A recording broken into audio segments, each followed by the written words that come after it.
Hey, I'm Dr. J. Today, you and I are gonna make queso, but not just regular old queso. We're gonna make an Italian-inspired queso. This is so delicious and different. I promise you're gonna love it. So I've just got a pan here. I've got it over medium heat. Gonna start with 2 tablespoons of unsalted butter going in.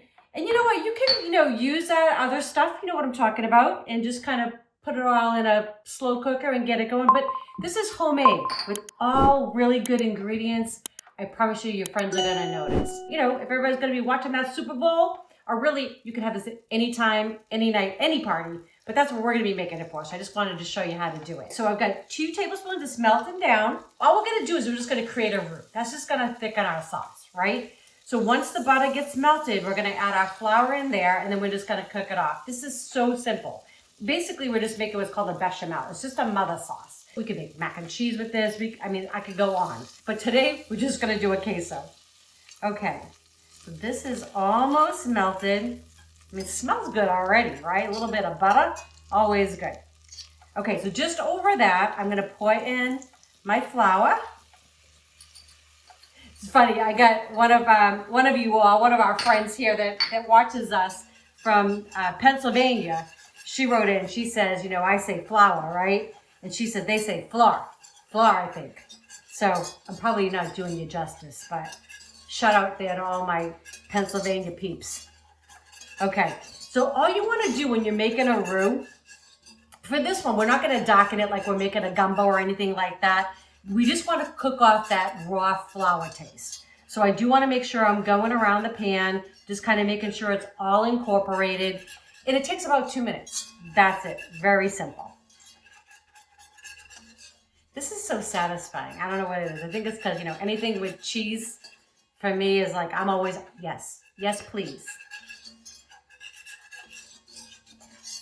Okay. So my flour is all cooked in there. I've got that raw taste. It's just been a couple minutes. It's darkened slightly, but that's not important here. So now I'm just going to slowly add in the milk. I've got 4 cups of organic whole milk going in. And all you want to do, you just want to continue cooking this. You want it over a medium heat. And it's going to cook about 5 to 7 minutes. We just want it to get a little bit thicker before we start adding any more of our ingredients in there.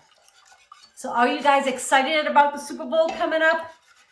It's funny, Eric and I are very big sports fans, but you know where I'm from, so I have to be rooting for New England, right? I just have to. So I'm excited to all my New England people. All the others, I get it, but there's no way I could be on here rooting for any other team. So we love y'all. Whoever wins, right? Better team, go for it. But even though we don't watch sports so much, we do love the parties, right? We love to get together and celebrate, and it's fun when people are excited about their team and just getting around, right? You maybe have some cocktails or some mocktails, and you have some good food. That's what I'm always into. So this is going to be an amazing queso, and it's not going to be the same old, right? That's what I, want to be able to help you out here with a little bit.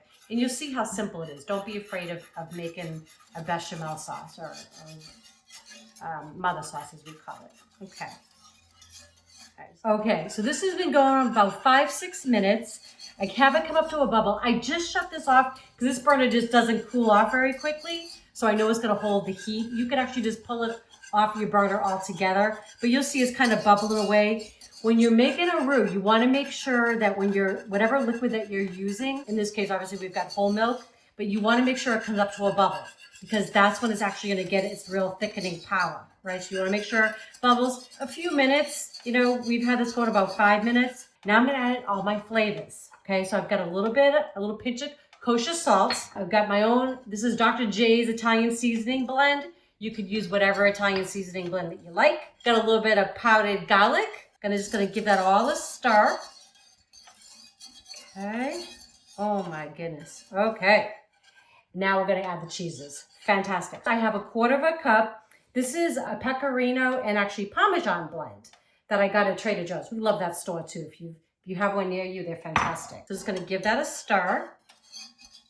I love pecorino romano. I love parmesan. I love it all. But the blends are kind of nice, right? It just kind of gives you a little bit more, I don't know, it's like a little bit more zip to it. I have 5 ounces, or basically 2 cups of shredded Fontina. This is so yummy and it melts really, really well. I'm just gonna get that all in there. This makes a great grilled cheese too. Fontina, oh, so good. And now all I'm doing is just stirring so it just gets nice and creamy and rich and just yumminess. And then I haven't forgotten, I've got one more ingredient that's gonna go in here. It's really the star of the show. Okay, let that kind of cook down a little bit. You can kind of see it just kind of thickening as I'm just kind of stirring there. And this will thicken up too a little bit longer as it sits. But you can just see here, just nice and smooth and silky and yummy. This would be great over pasta. Okay, so the last thing I'm gonna put in, if you've never used these are fabulous Calabrian chilies. They're so good. They're like not really like a, hit you in the face kind of spice. They're just like a little tangy and yummy. Obviously, if you don't like heat, you could omit them. If you don't have them or they're not readily available near you, I actually got ours online, but most grocery stores have them now. But you could just throw in some, crushed red peppers would be delicious. I'm gonna add my Calabrian chilies in and give it a nice stir. You could also have some ground meat in here. Some ground sausage in here would be fabulous. But we're just gonna keep this just as is. Look at that, it gave it like a pretty color too. Like a little bit of an orangey color. Okay, gonna get this off my heat. And we're gonna taste it in just a minute. Just like that. Queso, Italian style. Hey. I mean, Italian style queso. I am ready for the Super Bowl. I have my Tampa Bay Lightning hat on. No. No? No. They're not playing? No. It's a different, yeah. Well, see, we really are not big sports fans, but we do love the party that goes along with it. And the commercials. I love the commercials. And the commercials. Yeah, I agree with that. But anyways, whoever you're rooting for, we hope that you have this at your game party. So we're going to go in and give it a try. Yeah. So we're serving this with like some pita chips, but you could use, what would be really great too? Like crostinis would be really great. Just get a little baguette. Italian. Yeah, a little focaccia bread would be delicious. I think, but okay, I'm going in. Yep. Oh my gosh, cheesy goodness. Yeah. So nice. That is so good. I love those Calabrian chilies. But not too crazy. No. It's not real spicy at all. So good. You just get it kind of like on the end. And these chips are delicious. They are good. I don't know if I've ever had these before. Pita chips. So I'm going to keep this warm in my little slow cooker here. But we're going to keep eating. So listen, we hope you enjoy these recipes. If you do, please share with your friends and family. If you have not subscribed yet, please do that as well. And don't forget to click that bell. That way you know when next video is coming around. We love y'all. Good eating. Go Lightning. Go Pats.